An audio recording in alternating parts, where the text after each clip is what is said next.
Hey guys, Jessica Henry here. Just wanted to welcome you today to my video. I have a really fun project that we're working on.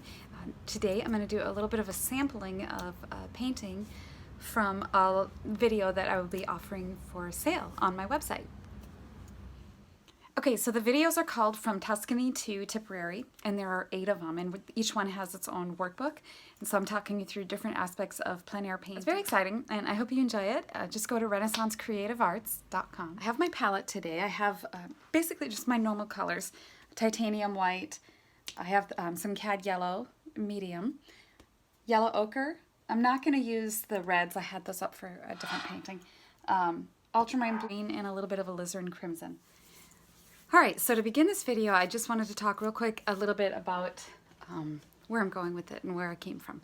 So when I was in Ireland, I did a little plein air study of, this was in Doolin, and I was looking out at the water, and these were the cliffs, and this rain was coming in, so I literally had 15 minutes to catch this little plein air.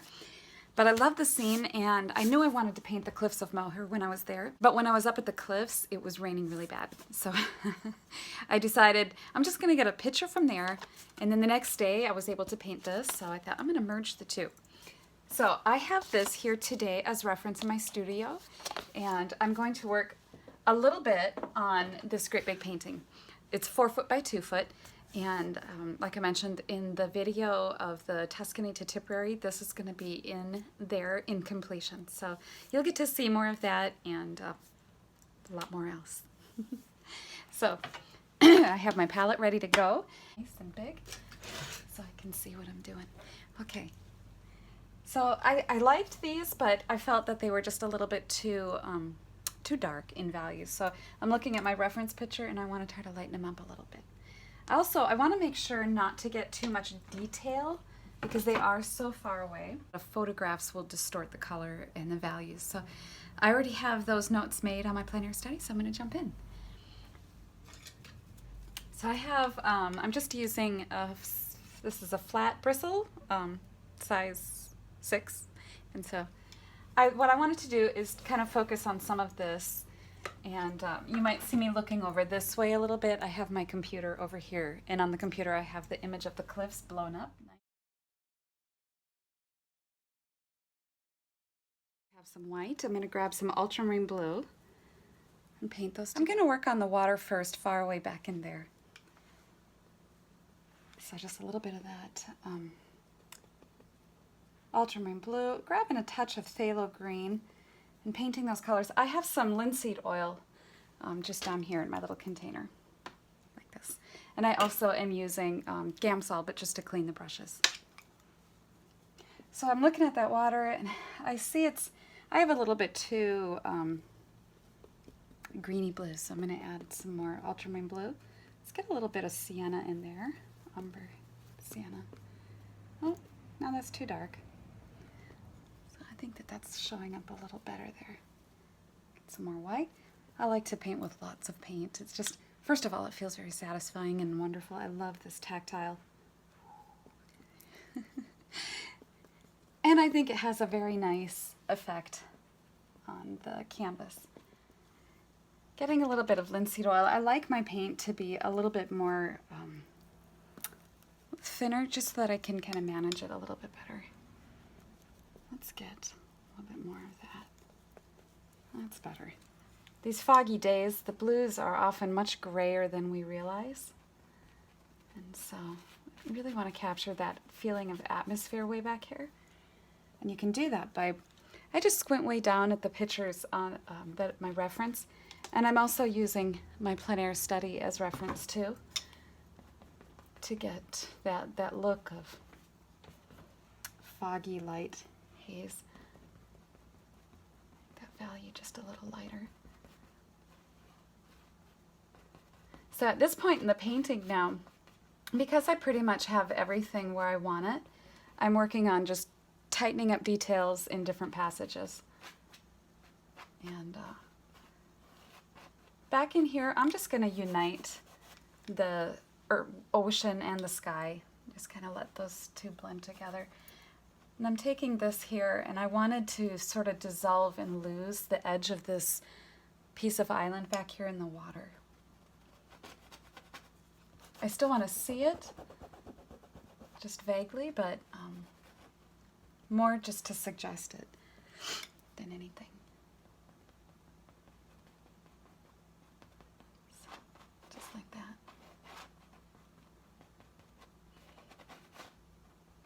So this video, I'm very excited about. In the video that we'll be sharing, or actually we're selling them on our website, they're going to have a lot of information on this particular one, on, well, the 15-minute video of me doing the actual first plein air is in that video, and so that's kind of fun, getting soaked in it. And then, so I've incorporated that into the beginning process of this painting, and you can kind of see how the two flow together. I really like the idea of taking a plein air study back to the studio and working on it into something larger. You don't have to make it exactly the same picture, but as long as you have the, you know, the color notes and the atmosphere down for, you know, as reference, you're on target. So I'm just making a little bit darker gray here, and I'm taking some sienna and blue with a little bit of white. As I move down closer, I'm going to take a little bit more of that brown with the blue. It's just such an even tone gray that I kind of want to keep it muted and save the bright color, rich color for that area over there. When mixing grays, it's possible, obviously, to get it too blue or too brown, whatever. You want to really try to work on keeping your grays exactly where you want them. If you want it a little bit brown or a little bit bluer, then, you know, do that. But sometimes when I'm just looking for just that perfect gray, and that's just what I want. That nice gray. So I want to be careful too to not get too many sharp lines and details back here. It's easy to let my brush stroke do something like that where it's like a really sharp edge, but I don't want that back there. So moving down here, as I'm moving down closer to us, the value of the water is getting a darker blue.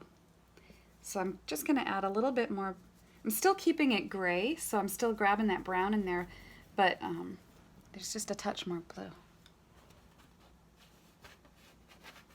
I think that should be a little more blue.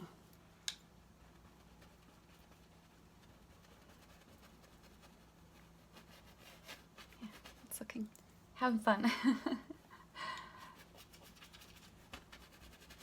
And this, to me, is really what it's all about. Well, getting out there and painting is really the heart and soul of plein air painting, but being able to just take it and do other stuff with it and just play with it, that's fun. I enjoy that.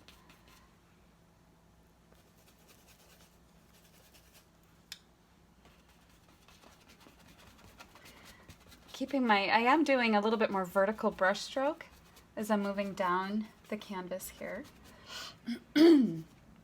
Just because it just seems like it kind of makes sense. The water was really choppy and the waves were coming this way. So just want to keep that effect. And this whole, what you see on this canvas is just the first layer of this painting. And so I don't typically work in layers, but it just seemed like there was so much canvas here to cover that, and it's a pretty big painting. I knew it was going to take me a while, so I wanted to work on it. You know, first layer, I wanted to get it completely covered the first day. You don't have to, you know. I also liked just sort of letting it dry because I knew that I was going to be working just some of these scumbling layers over this first layer. So I gave it some good time to dry, and yeah. That's where I was going with it. A little bit of linseed oil. Obviously, I'm moving down over here into the water, so I want it a little darker. Still some more. More is less, right? Everything closer to us is darker, stronger, brighter, stronger brush strokes, stronger contrast.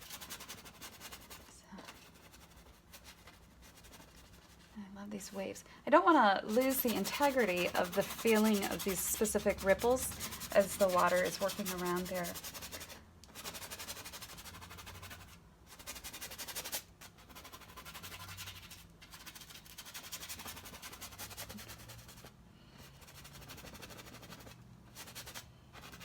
Sometimes I go vertical, horizontal, vertical, horizontal. It's just sort of a way that I have developed to blend. I don't do this. I just can't stand that kind of blending. So it drives me crazy. So I just take, you know, softer, more, just making more transition mixtures and just laying it down. You can use the edge of your brush to sort of slide and drag it wet into wet like that, you know.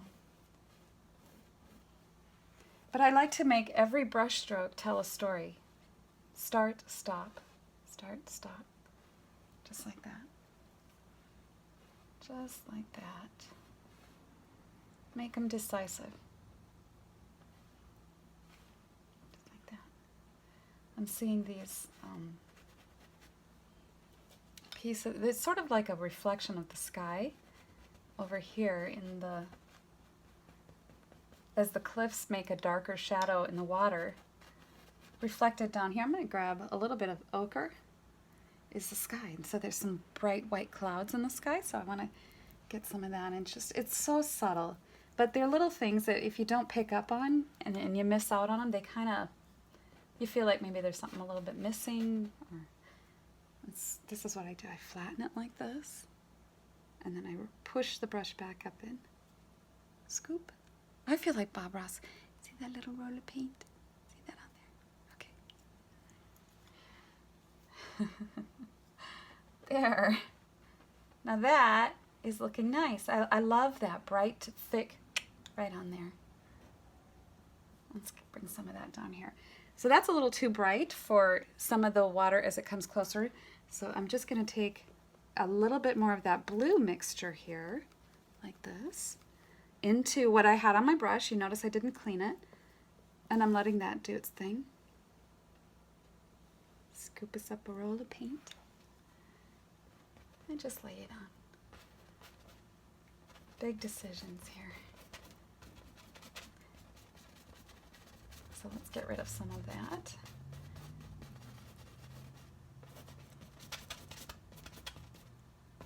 And this water had this gorgeous deep teal turquoise look.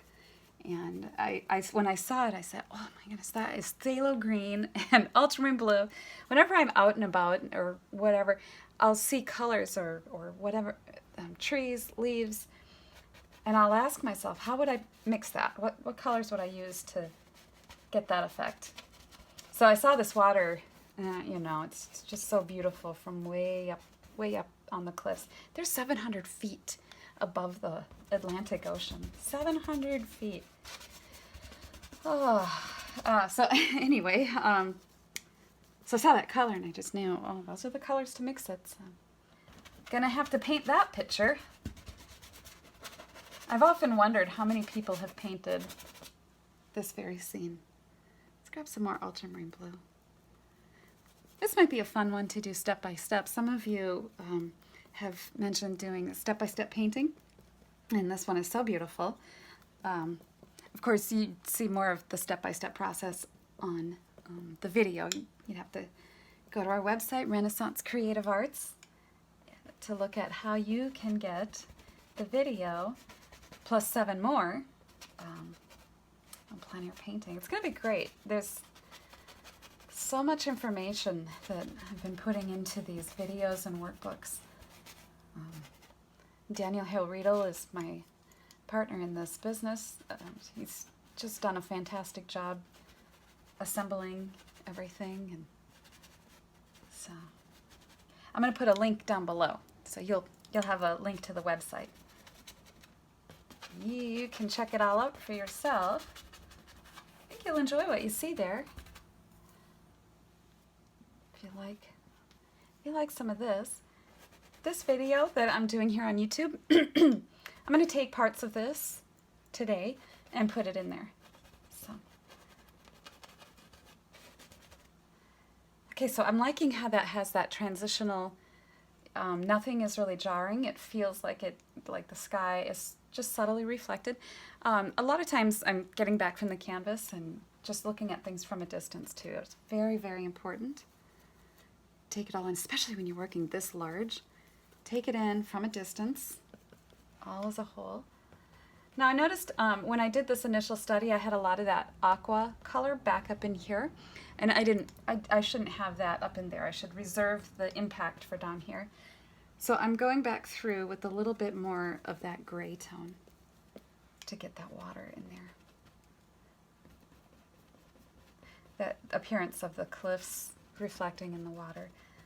It wasn't a perfect reflection, of course, because the water's really turbulent, and you know, it certainly wasn't a sunny day.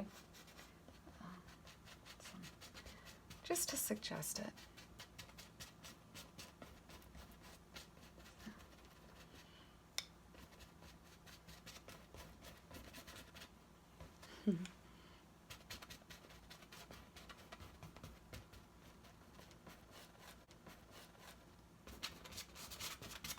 Okay, so that is feeling like water in there.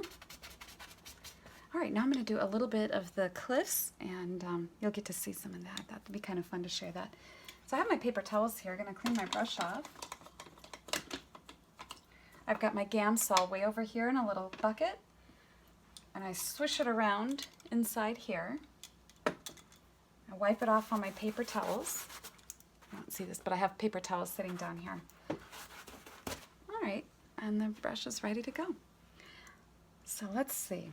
I'm going to get right into this mixture that I already have. I'm going to grab some yellow ochre because I want these cliffs to be a little bit greener. I worked on that one a little bit, and I'm going to work on this big one right here. And what I can see from the photo is that beautiful green that's just sort of just starting to pick up some light. So let's grab some cadmium yellow right into, I'll grab some white too. And that creates sort of a really subtle, beautiful little pile of sage. And I guess that's gonna live right about in there. Yeah, let's do that. Okay. Sometimes I look around and see if there's any other places that it might be while I have it on my brush. Let's get some of that yellow ochre and ultramarine blue mixture. Okay. It just alters and it kind of mixes it up a little bit to have those. I'm gonna get a smaller brush here. This one is a size 4. It was a flat at one time. I guess it's a filbert now. I want a little bit brighter green. Cadmium yellow, ultramarine blue. Since I'm not getting into the spring green grass up front, I don't want to go too vibrant yet, so I'm not jumping into the phthalo green. But I think that that's, oops, how did I get too much white on there? There we go. That's better. Get some right on the cliff. So when I'm working on these things like these cliffs and these faraway features, you want to just try to squint and keep everything in focus, or basically out of focus. It's there, but it's not screaming for attention. So the light is hitting the top part of this cliff as it comes down and has that topographical like this, and then it drops down. So I'm going to do a darker value underneath it. Let's get some more dark green.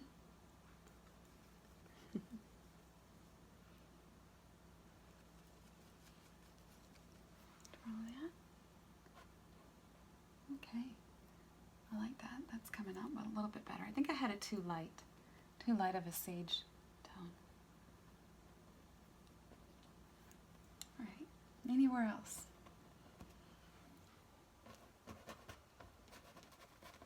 Of course, I'm anxious to do that right on top of the cliff. Let's do it real quick. Take some cad yellow, ultramarine blue, and of course I just paint the colors together. Like that.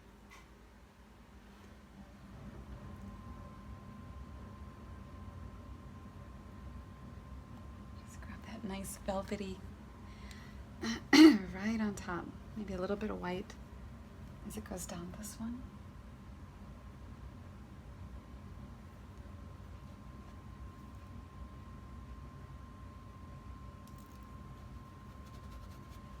Okay, now I'm going to mix up a little bit darker, darker gray, brown, blue, whatever that is, the color of the rocks. Blue, sienna, mix in some whites, and then I'll create variations within my petals. So I have really light, medium, and dark, and I'll grab into those. It just saves time.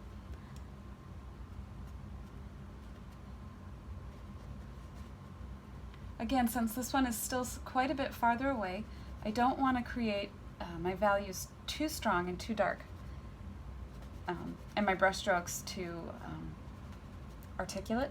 So I want that to maintain sort of that soft, elusive, still in the mist feeling.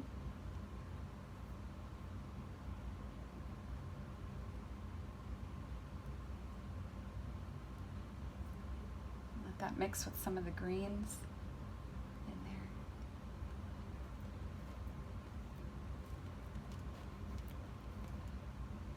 All right, and then down below, let's get some more of that ultramarine blue, and I'll paint those colors together. And let's get a darker, that's too dark, a darker area directly underneath this. And this is that famous little triangle-shaped island there by the cliffs. So we'll put that in.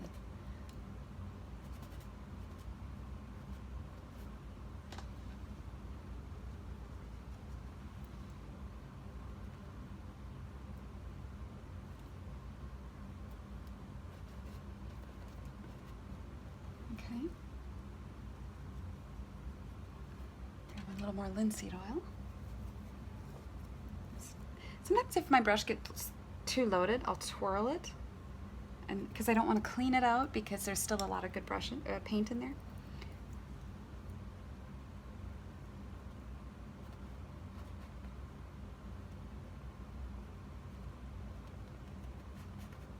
And then there's these layers in the formation. I want to get those horizontal effects in here. Just really subtle. I don't want them to distract from the value balance. Where are we? Here we go. Darker.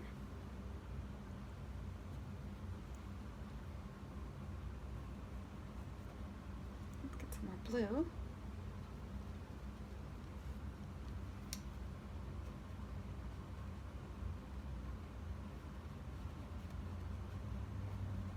So you'll be able to see, if you do one of these, by just stepping away, seeing it all kind of come together and how it starts to read. I've shared this painting now on my social media platforms, and it looks almost finished. But when I'm here in person and I'm looking at that, oh my goodness, it's really rough, and there's still a lot to do on it. But I thought I'd make you a part of this journey today.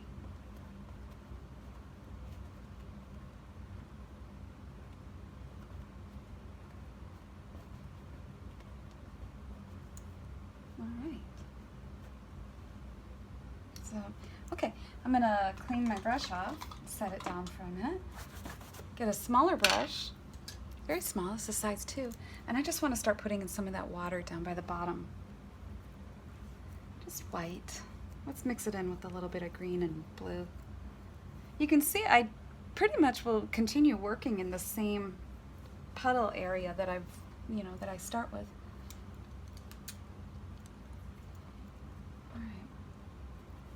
Back here. I just want to soften some of these. They're a little too jarring. And just kind of scrub those in place. Let's get some more white, just a few little white ones back here. Just like that.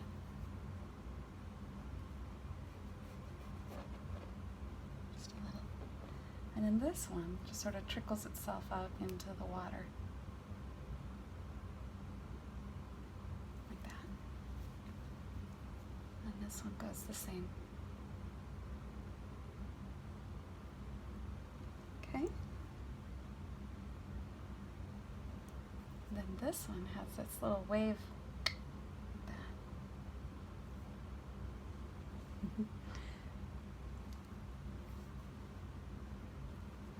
And then I wanted to define this cliff a little bit more as it appeared.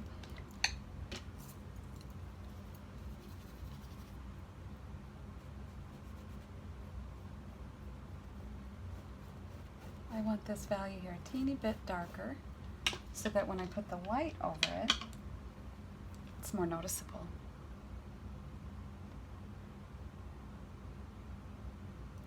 Like that. Okay. I'm grabbing some of this a little bit darker in here. Then we'll get a lot darker, still with this little tiny brush.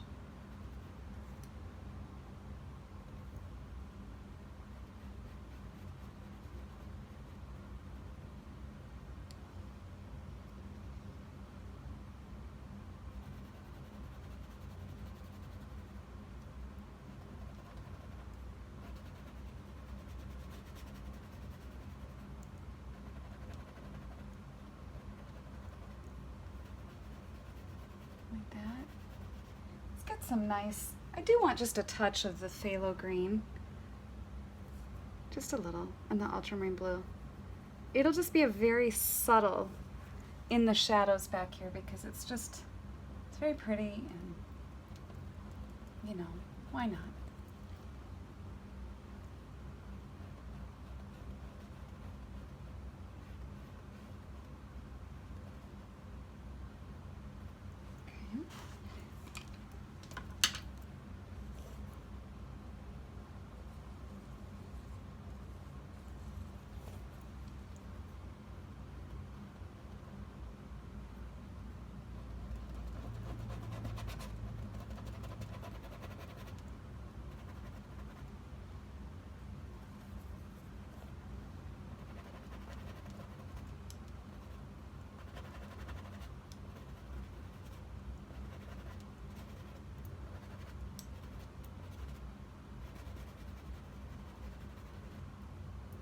Letting some of that just blend.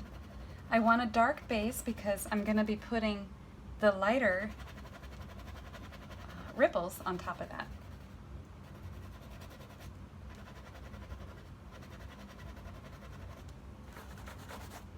So grabbing some of that white again, maybe a little bit of the gray, I guess.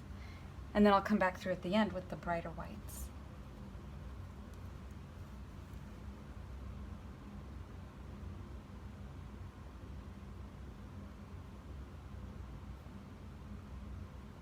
And I find it totally acceptable to lay your pinky on the canvas.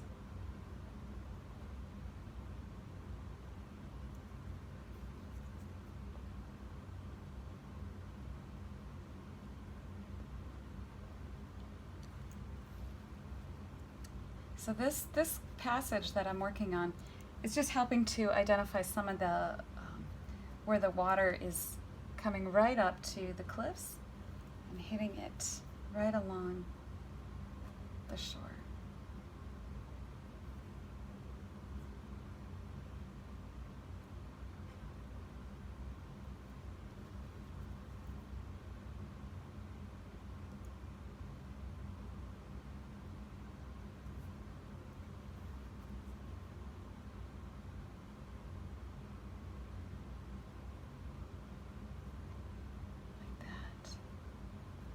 You can see some of those now are really starting to show up as water.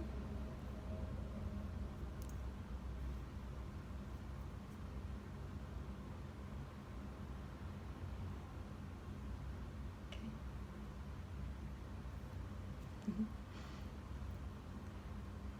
And then back in here, I'll paint some of those on. Where do they go? just like this.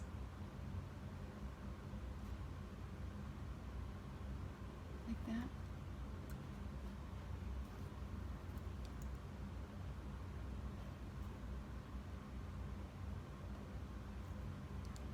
Let's get a little bit of this like that. All right, so I'm just going to take a little bit of white and go right in this passage here along the base of the cliff. And I really am just kind of focused on this area in here. I want that directional going like that.